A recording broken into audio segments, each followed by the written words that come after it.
राधे राधे मित्रों, कैसे हैं आप लोग। स्वागत है आपका हमारे चैनल वैदिक कांसोटिया फैमिली में। हमारे भगवत के अध्याय चल रहे हैं। 7 अध्याय की वीडियो आपके पास पहुंच चुकी है। अगर आपके पास नोटिफिकेशन नहीं आई हो तो आप हमारे डिस्क्रिप्शन में जाकर के आप नीचे वीडियोस देख सकते हैं। मेरी मानिए तो ये वाली वीडियो से पहले जाकर के आप पिछली वीडियोस देख लीजिए, ताकि आपको एक सीक्वेंस बन जाए और आपको आसानी से सब कुछ समझ आ पाए। तो चलिए चलते हैं हमारे अगले अध्याय की तरफ। अध्याय 8, भगवत प्राप्ति। अर्जुन कहते हैं, हे पुरुषोत्तम, हे श्री कृष्ण, मैं ये जानना चाहता हूँ कि ये ब्रह्म क्या है, ये आत्मा क्या है, और सकाम कर्म क्या होते हैं, और ये भौतिक जगत क्या है, और तथा ये देवता क्या है। प्रभु आप मुझे बताइए कि ये सब क्या है। यज्ञ का स्वामी कौन है और ये इस शरीर के अंदर कैसे वास करता है। मृत्यु के समय जो व्यक्ति भक्ति में लगा रहता है वो आपको कैसे जान पाते हैं। तो भगवान कहते हैं, अविनाशी दिव्य जीव जो होगा वो ब्रह्म कहलाएगा। अविनाशी दिव्य जीव का मतलब जो आत्मा होगी वो ब्रह्म कहलाएगा, और उसका नित्य स्वभाव जो है वो आध्यात्म या फिर आत्म कहलाएगा। और जीवों के भौतिक शरीर के संबंधित गतिविधियां जो होगी, मतलब जो इसका हमारा जो भौतिक शरीर है, खाना पीना सोना उठना, वो जो है वो हमारे कर्म या फिर सकाम कर्म कहलाएंगे। निरंतर प्रयत्नशील यह भौतिक प्रकृति का अधिभूत जो होगा वो भौतिक अभिव्यक्ति कहलाती है। भगवान का जो विराट रूप है, जिसके अंदर सूर्य और चंद्र जैसे समस्त देवता सम्मिलित हैं, वह आदिदेव कहलाते हैं। तथा प्रत्येक देहधारी के हृदय में परमात्मा स्वरूप स्थित मैं परमेश्वर अधियज्ञ मतलब यज्ञ का स्वामी कहलाता हूँ। भगवान के विराट स्वरूप के अंदर जो सूर्य और चंद्रमा है वो अधिदेव कहलाते हैं, मतलब देवताओं के स्वामी। और जो प्रत्येक जीव के अंदर जो परमात्मा के रूप में जो जीवात्मा हमारी निवास करती है, वो जो है वो हमारी अधियज्ञ मतलब यज्ञ का स्वामी कहलाती हैं। और जीवन के अंत में जो केवल मेरा स्मरण करते हुए शरीर का त्याग करता है, वह तुरंत मेरे स्वभाव को प्राप्त होता है। इसमें रंच मात्र भी संदेह नहीं है। अर्जुन, हे कुंती पुत्र, शरीर त्यागते समय मनुष्य जिस भाव का स्मरण करता है वह उस भाव में निश्चय रूप से प्राप्त होता है। तुम्हें सदैव कृष्ण रूप में मेरा चिंतन करना चाहिए, और साथ ही युद्ध करने के कर्तव्य को भी पूरा करना चाहिए। अपने कर्म को मुझे समर्पित करके तथा अपने मन एवं बुद्धि को मुझ में स्थिर करके तुम निश्चित रूप से मुझे प्राप्त कर सकोगे। मतलब सदैव तुम जो है वो मेरे कृष्ण रूप का चिंतन करना चाहिए, और साथ ही साथ अपने युद्ध के कर्तव्य या फिर जो भी तुम्हारे कर्तव्य हैं उसका तुम्हें पालन करना चाहिए, और वो कर्तव्य पूरे करने चाहिए। अपने कर्मों को मुझ में समर्पित करके कि जी हम तो अपना कर्तव्य निभा रहे हैं, पर अब असली कर्ता हम नहीं हैं, असली कर्ता तो वो परम परमेश्वर है। और मन और बुद्धि को परमात्मा में स्थिर करके तुम निश्चित रूप से मुझे प्राप्त कर सकोगे। तो जो व्यक्ति मेरा स्मरण करने में अपना मन निरंतर लगाए रखकर भगवान के रूप में मेरा ध्यान करता है, वह मुझको अवश्य ही प्राप्त होता है। मनुष्य को चाहिए कि परम पुरुष का ध्यान हमेशा करे, जो कि पुरातन है, मतलब जो सर्वज्ञ है, और पुरातन है मतलब सारी जगह व्याप्त है। पुरातन मतलब अनंत काल से है, और प्रत्येक जो सृष्टि के जितने जीव हैं उनका पालन करता है। समस्त भौतिक बुद्धि से परे है, जो हमारे भौतिक ज्ञान की बुद्धि है उससे परे है, और नित्य पुरुष के रूप में परमेश्वर का ध्यान करना चाहिए। नित्य पुरुष मतलब परम पुरुष के रूप में परमेश्वर का ध्यान करना चाहिए। वो सूर्य के भांति तेजवान है, और इस भौतिक प्रकृति से परे दिव्य रूप है। मतलब भगवान का जो रूप है वो इस भौतिक प्रकृति से जो है वो परे है, और बहुत ही ज़्यादा दिव्य रूप है, और बहुत ही ज़्यादा तेजवान रूप है। जो व्यक्ति जो है वो मरते समय अपने जो क्या कहते हैं ध्यान को बाहों के बीच में स्थिर करता है, और भगवान का ध्यान करता है, और योगाभ्यास करते हुए और बिना किसी अच्छी बुरी चीज़ से विचलित होते हुए जो क्या कहते हैं परमात्मा का स्मरण करता है, वो जो है वो निश्चित रूप से भगवान को प्राप्त करता है। जो वेदों के ज्ञाता हैं, जिन्होंने वेद पढ़े हैं, वेद जानते हैं जो, और जो ओमकार का उच्चारण करते हैं, ओम का उच्चारण करते हैं, और जो सन्यास आश्रम के बड़े बड़े मुनि हैं, संन्यास आश्रम में रहने वाले जो भी बड़े बड़े मुनि हैं वे ब्रह्म में प्रवेश करते हैं।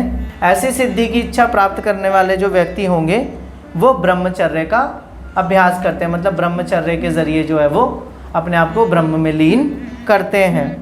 अब मैं तुम्हें वह विधियाँ बताऊंगा जिससे कोई भी व्यक्ति मुक्ति लाभ कर सकता है। मतलब ये तो थे जैसे ऋषि मुनि हो गए और वेद पाठी हो गए, ब्राह्मण हो गए, है ना, मतलब जो परम ज्ञानी के रूप से मैंने बताया तुम्हें कि कैसे जो है वो ब्रह्म को प्राप्त करेंगे।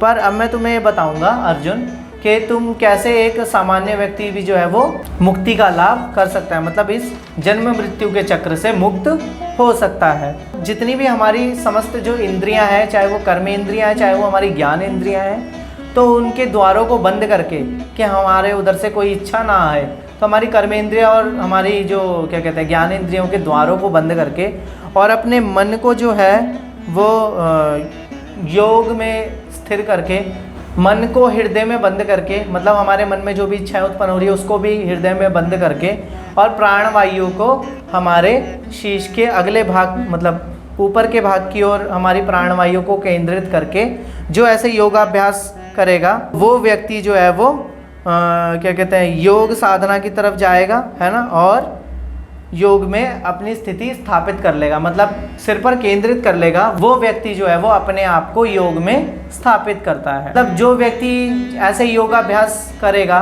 मृत्यु के समय और मतलब सभी जो है अक्षरों के मतलब सबसे श्रेष्ठ जो है वो अक्षर मतलब ओमकार का जो उच्चारण करेगा और भगवान का चिंतन करेगा और अपने शरीर को त्याग करते समय वो परम धाम निश्चित रूप से जाएगा, मतलब आध्यात्मिक लोकों की तरफ वो जाएगा। मतलब जैसी उसकी स्वभाव होगी, जैसे जिस रूप में उसने परमात्मा को पूजा होगा वो उस लोक में जाएगा। अगर उसने धन की इच्छा से परमात्मा को पूजा होगा अंत समय में, तो फिर वो क्या कहते हैं धनवान कुल के अंदर जन्म ले जाएगा, या फिर क्या कहते हैं मतलब उच्च कुल की तरफ चला जाएगा, या फिर जो है उसने मतलब गलत इच्छाएं रखी होगी तो वो गलत कुल में जाएगा।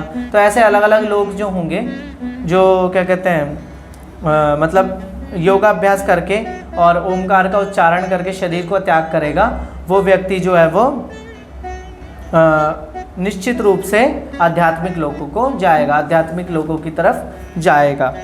तो हे अर्जुन, जो अन्य भाव से निरंतर मेरा स्मरण करता है उसके लिए सुलभ हूँ, क्योंकि वह मेरी भक्ति में प्रवृत्त रहता है। मुझे प्राप्त करके महापुरुष जो भक्ति योगी हैं कभी भी दुखों से पूर्ण इस अनियत जगत में नहीं लौटते, क्योंकि उन्हें परम सिद्धि प्राप्त हो चुकी होती है। मतलब जो भगवान का स्मरण करते रहते हैं, हर किसी के अंदर जो भक्ति योग में लगे रहते हैं, वो जो है वो कभी भी इस भौतिक जगत के अंदर नहीं लौटते हैं, क्योंकि उन्हें परम सिद्धि प्राप्त हो चुकी होती है। मतलब जो भक्ति करता है उसको परम सिद्धि प्राप्त हो गई है और वो इस जगत के अंदर, इस भौतिक जगत के अंदर नहीं लौटेगा। इस संसार के अंदर जो है वो अनेकों प्रकार के लोग हैं, जैसे अतल वितल रसातल तलातल, देवलोक, ब्रह्मलोक और क्या कहते हैं नागलोक, अनेकों प्रकार के अलग अलग भूलोक, ठीक है ना, और स्वर्ग लोक, तो ऐसे नर्क लोक, तो ऐसे अलग अलग प्रकार के लोक हैं। मेरी भक्ति के अंदर जो हमेशा लगा रहेगा वो इन लोकों में से किसी लोक के अंदर जन्म नहीं लेगा, क्योंकि इन लोगों के अंदर क्या है जन्म और मृत्यु के चक्र लगे रहते हैं। एक बार जो मेरे परम धाम प्राप्त हो गया वो दोबारा से इस जीवन मृत्यु के चक्र में नहीं आएगा, वो मेरे पास ही रहेगा, मेरे परम धाम में ही वास करेगा। भगवान कहते हैं कि अगर इंसानों की कैलकुलेशन के हिसाब से मैं कहूँ तो 1000 साल मिला करके जो है वो ब्रह्मा का एक दिन बनता है और इतनी ही लंबी ब्रह्मा की एक रात्रि भी होती है। तो मतलब भगवान कह रहे हैं कि 2000 साल मिला करके पूरे 24 घंटे एक ब्रह्मा का बनता है। ब्रह्मा के दिन के शुभारंभ में सारे जीव जो हैं वो अव्यक्त अवस्था में होते हैं और फिर जब रात आती है तो वह पुनः अव्यक्त विलीन हो जाते हैं। मतलब जैसे ही ब्रह्मा का जो दिन उदय होता है तो वो सब जो है वो अव्यक्त अवस्था में होते हैं, फिर उसके बाद जो है वो धीरे धीरे जो है वो क्या कहते हैं व्यक्त होते हैं, ब्रह्मा जी रचना करते हैं और फिर उसके बाद जैसे ही उनका दिन खत्म होता है वैसे ही जो है वो सारे जीव जो है वो वापस अव्यक्त मतलब विलीन हो जाते हैं। तो जैसे ही ब्रह्मा का दिन उदय होता है तो सारे जीव जो है वो धीरे धीरे प्रकट मतलब सृष्टि ऐसे बन रही है, सब कुछ सारे जीव बन रहे हैं। फिर धीरे धीरे जैसे प्रलय वगैरह आएगी, जैसे ब्रह्मा जी का दिन खत्म हुआ, प्रलय वगैरह आई, सारे जीव जो है वो विलीन हो गए, मतलब सारे जीव जो है वो अव्यक्त हो गए, वापस जीवात्मा के रूप में हो गए। फिर उसके बाद क्या होगा, अगला दिन होगा, फिर दोबारा से जो है वो ब्रह्मा जी सारे सृष्टि वगैरह सब कुछ बनाएंगे और उसके बाद जो है वो दोबारा से वो रात्रि के समय विलीन हो जाएंगे। तो ऐसे ही जो है वो एक ब्रह्मा की दिनचर्या चलती है। इसके अतिरिक्त एक अन्य अव्यक्त प्रकृति है जो शाश्वत है और इस व्यक्त तथा अव्यक्त पदार्थ से परे है। जो शाश्वत है मतलब हमेशा से है और हमेशा रहेगी, ठीक है ना, वो शाश्वत प्रकृति है और वो व्यक्त तथा अव्यक्त पदार्थ से परे है, मतलब इस व्यक्त तथा अव्यक्त पदार्थ से वो बाहर है। मतलब जैसे ब्रह्मा जी रचना करते हैं जीवों की, वो इन सब चीज़ों के अंदर नहीं है। उस प्रकृति को जो है वो जो वेद पढ़ने वाले होंगे वो क्या बताएंगे, अप्रकट और अविनाशी, मतलब ना तो उसका कभी प्राकट्य हुआ है, मतलब ना तो वो कभी सामने आया है, वो प्रकृति ना तो कभी सामने आई है, ना ही उसका कभी भी विनाश होता है। वो ही प्रकृति जो है वो परम गंतव्य है, मतलब परम धाम है, जो व्यक्ति मतलब मुझे प्राप्त करता है और उस परम धाम में जाता है, उस क्या कहते हैं प्रकृति की तरफ जाता है, तो वो वापस लौट करके नहीं आता। जो भगवान सबसे श्रेष्ठ हैं और अनन्य भक्ति मतलब बहुत अटूट भक्ति के द्वारा प्राप्त किए जाते हैं, अपने धाम में विराजमान होते हुए भी वो सर्वव्यापी हैं और सब कुछ उनमें स्थित है। मतलब वो अपने धाम में बैठे हैं, उसके बावजूद भी सारे जगत में वो व्याप हैं, सारे जगत में कण कण में वो बसे हुए हैं और सब कुछ जो है वो उन्हीं में स्थित है। भगवान कह रहे हैं कि हे अर्जुन, अब मैं तुम्हें वो काल बताऊंगा, वो समय बताऊंगा कि जिस समय में अगर कोई शरीर का त्याग करता है तो वो इस संसार में दोबारा आता है या नहीं आता। तो सुनो, डिटेल में बताता हूँ तुम्हें अर्जुन। जो परब्रह्म के ज्ञाता है, मतलब परब्रह्म मतलब परमात्मा भगवान के ज्ञाता हैं, भगवान श्री कृष्ण को, भगवान विष्णु को जो ध्याते हैं या क्या कहते हैं परमेश्वर का ध्यान करते हैं, तो वो व्यक्ति जो उनके ज्ञाता हैं, जो उनको जानने वाले हैं, वो अग्निदेव के प्रभाव में है ना, या तो अग्नि के द्वारा जो है उन्होंने अपना देह त्याग किया है या दह संस्कार जिनका हुआ है वो, या प्रकाश में मतलब दिन के समय या दिन के शुभ क्षण में, कोई शुभ मुहूर्त के समय है ना, या फिर शुक्ल पक्ष में, या फिर सूर्य के उत्तरायण में जो 6 महीने होते हैं उनके समय में, अगर वो मतलब इन सारे समयों के अंदर अगर शरीर का त्याग करते हैं तो वो परब्रह्म को प्राप्त करते हैं। जो योगी जो मतलब योग साधना करते हुए भी मतलब जो योगी है परमात्मा की पूजा अर्चना करते हुए, संकीर्तन करते हुए भी, मतलब धुएं के समय है ना, या फिर रात्रि के समय या कृष्ण पक्ष में या सूर्य के दक्षिणायन, जब सूर्य दक्षिणायन में होता है जिन 6 महीनों के अंदर, उस समय में अपने शरीर का त्याग करते हैं, वह चंद्रलोक को जाते हैं, किंतु वहाँ से वह पुनः फिर जब उनका चंद्रलोक पे जीवन उनका संपन्न हो जाता है, उसके बाद वो पुनः इस धरती पर आ जाते हैं। भगवान कहते हैं कि इस संसार के अंदर जब इंसान कोई पलायन करता है तो उसमें 2 प्रकार के मार्ग बताए गए हैं, 2 प्रकार के रास्ते बताए गए हैं। एक जो व्यक्ति है वो प्रकाश के मार्ग से जाता है और एक जो व्यक्ति है वो अंधकार के मार्ग से जाता है। तो जो प्रकाश की ओर से जाता है वो दोबारा इस संसार में भवसागर में लौट कर नहीं आता, वो परमात्मा के परम धाम की ओर जाता है। लेकिन जो व्यक्ति अंधकार के मार्ग से जाता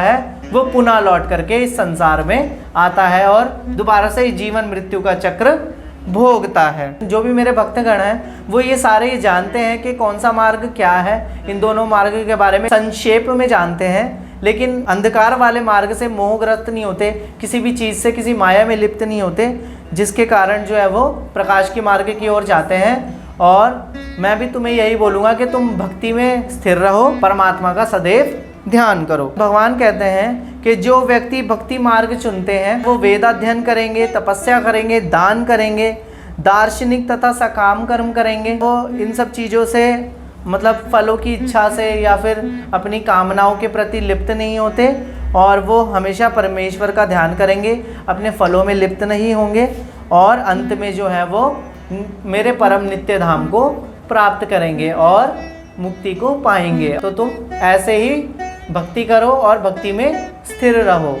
तो यहाँ हमारा अध्याय ख़त्म हो जाता है। आशा करते हैं आपको हमारी वीडियो अच्छी लगी होगी। मैं चाहूँगा कि आप और भी ज़्यादा लोगों को शेयर कीजिए मेरी वीडियो, ताकि ज़्यादा से ज़्यादा लोग जो है वो ज्ञान पा सकें। अगर मेरी वीडियो में कोई कमी लग रही है आपको, या कोई पॉइंट मैंने छोड़ दिया है, या आप चाहते हैं कि मैं किसी एक अन्य अलग से पॉइंट के ऊपर बनाऊं, तो आप मुझे वो कमेंट सेक्शन में बता सकते हैं। हमारा चैनल अभी स्टार्ट हुआ है, तो हमें आप सबकी सहायता की बहुत ज़्यादा ज़रूरत है। और मैं चाहूँगा कि आप सभी जो है अपना बहुत सारा प्यार दीजिए, लाइक कीजिए, शेयर कीजिए, सब्सक्राइब कीजिए हमारे चैनल को। बेल आइकन दबाना मत भूलना, क्योंकि इसके बिना आपको सारी वीडियोस की नोटिफिकेशन नहीं मिलेगी। भागवत के पीछे 7 वाले जो अध्याय हैं वो भी जाकर के देखिए, वो भी बहुत अच्छी वीडियोस हैं। और आप सभी का वीडियो को अंत तक देखने के लिए धन्यवाद और राधे राधे।